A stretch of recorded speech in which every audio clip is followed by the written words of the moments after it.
guys! Welcome back to another vlog.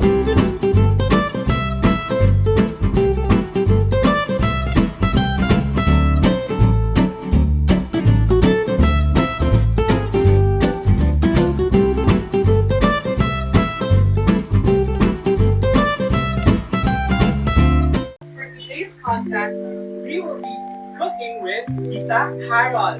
She is a mother, a businesswoman, and works in real estate. Tita Carol, everyone! Hi, I'm Carol, and this is Carol's Kitchen. So, Tita, what are you gonna cook for today? Bicol specialty.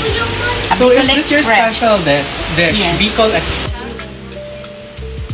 Okay. Tuturuan namin kayo ngayon kung paano siya gagawin. Pwede siya pang baon for kids, and guys, very affordable lang ang mga prices, ha? So, very budget friendly. So, let's start. Add a small amount of cooking oil. Cooking oil. And press it to the cooking pan. Then add the ingredients. First is the ginger.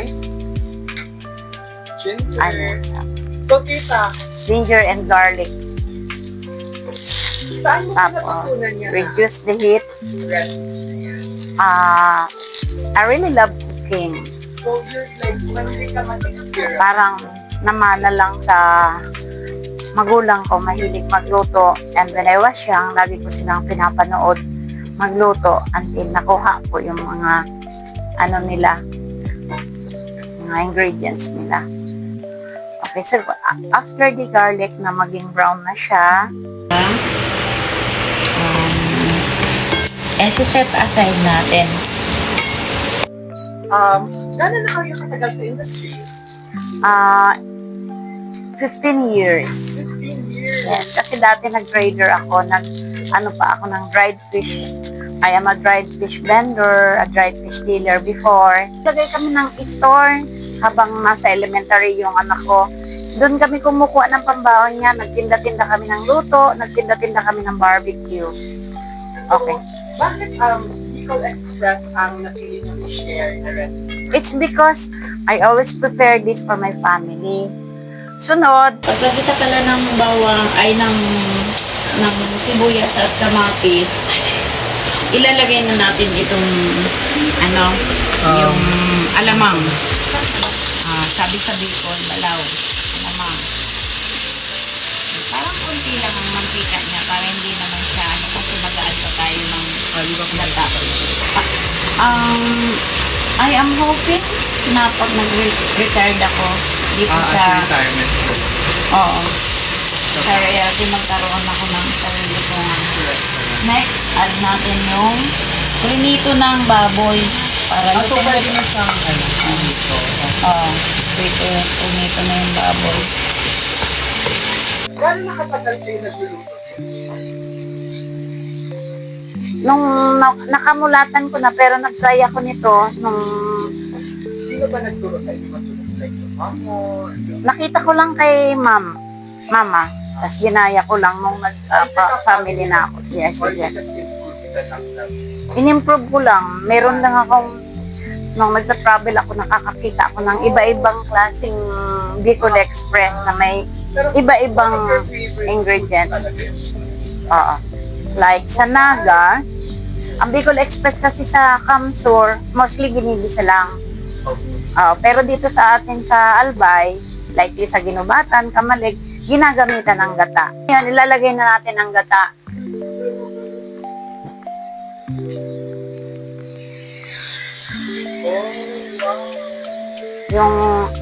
Yung ano lang, yung sabi sa Tagalog, kakanggata lang. Okay. Hintayin natin simmer for mga 10 to 20 minutes. Then, pagluto na yung gata, ilalagay natin ito. Yan yung ginger and garlic na sinet aside ko para aromatic siya. Baguio beans. Okay, Baguio beans. So lahat ba yan? Is that the typical Bicol Express po? Not really. Kung gano'n man katagal yan ang shelf life niya? Para sa mga ano dyan, mommies or mga kapwa namin students na gusto din magluto ng Bicol Express. Kapag nagluto kayo ng ganitong recipe, kailangan makonsume nyo ito ng ngayon na tanghali, gabi, tapos pwede nyo i-freeze para hindi siya ma-spoil. Maano din siya pa. Oo. Ilagay sa refrigerator. Okay naman siya kasi pwede naman siya kasi yung alamang niya, konti lang nilalagay natin. Hindi kagaya nung ibang Bicol Express talaga na pure na alamang talaga. Kung minsan ay nagtitipid tayo sa ulam, pwede na ito na singular lang siya lang, walang karne, dahil nandito na may karne na, walang isda, meron ng alamang. When you have money like 150 pesos, kasya na siya. Bibili ka lang ng, yes, for 150 pesos only. Oh my Okay. God, guys! Luto na! Oh my God, iti-taste test na natin to.